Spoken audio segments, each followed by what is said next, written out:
Vamos para a nossa aula 1. Cálculo proposicional, tratamento intuitivo. Cálculo proposicional clássico seguramente é o mais simples e intuitivo sistema lógico. É estudado a partir de uma linguagem natural, no nosso caso português, e baseado nos princípios lógicos aristotélicos. Essa primeira aula versa sobre argumento e no final falaremos um pouco de proposição e conectivos. É uma coleção, argumento é uma coleção de informações em que uma delas, chamada conclusão, é obtida a partir de outras. Essas outras são denominadas premissas.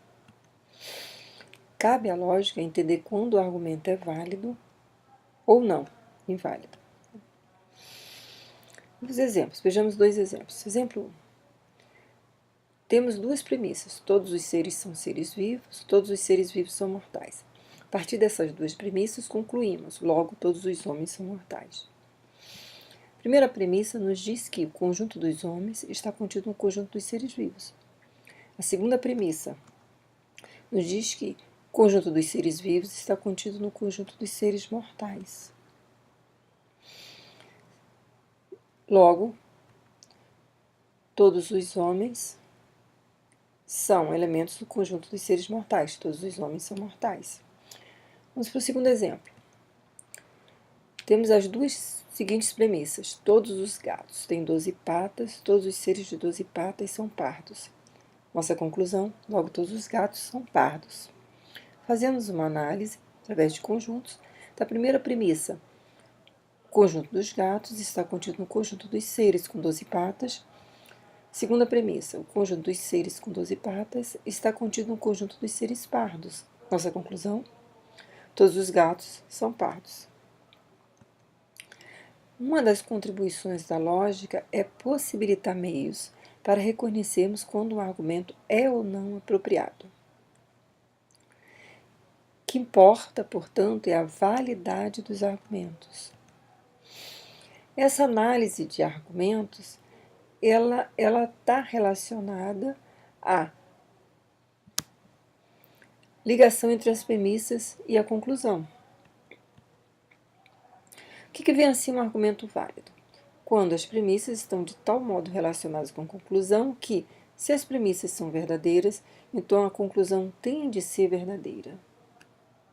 Observa que não dizemos que um argumento é verdadeiro ou não. Dizemos que o argumento é válido. Ele sendo válido, no momento em que as premissas são verdadeiras, necessariamente a conclusão tem que ser verdadeira. Passemos agora para o conceito de proposição. Uma das características da proposição é que ela deve ser uma sentença declarativa e pode-se atribuir um valor de verdade, ou seja, para a proposição, podemos dizer se ela é falsa ou se ela é verdadeira. Voltemos para o nosso exemplo 1. Todos os homens são seres vivos é uma proposição verdadeira. Todos os seres vivos são mortais, outra proposição verdadeira. Nossa conclusão também é uma proposição verdadeira. Todos os homens são mortais. O que nós temos aqui? Um argumento válido composto de proposições verdadeiras. Entretanto, no exemplo 2, nós temos o argumento válido, porém constituído exclusivamente de proposições falsas. Validade e invalidade só podem pertencer a argumentos, nunca a proposições. A lógica ocupa-se principalmente do estudo da validade de argumentos, ou seja, meios que nos permitam a obtenção de conclusões verdadeiras a partir de dados também verdadeiros. A proposição ela está identificada aos 3 princípios aristotélicos: o princípio da identidade, da não contradição e do terceiro excluído. O princípio da identidade significa que toda proposição é idêntica a si mesma.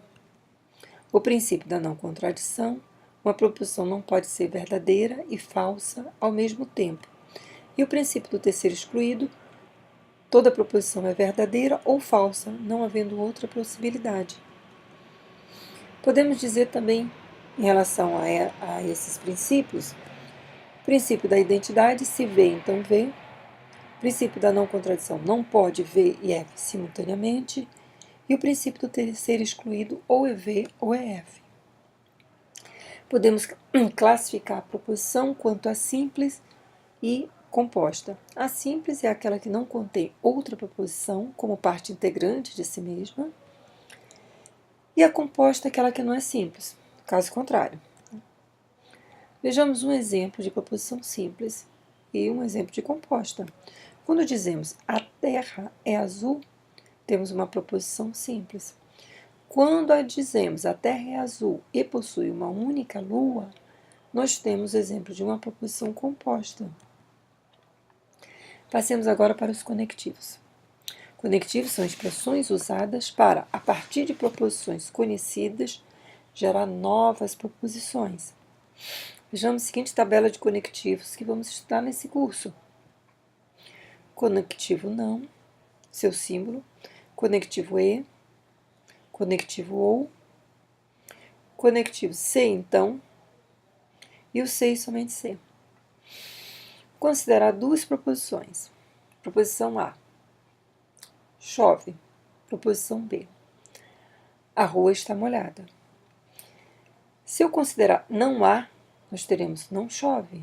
Se eu considerar A e B, chove e a rua está molhada.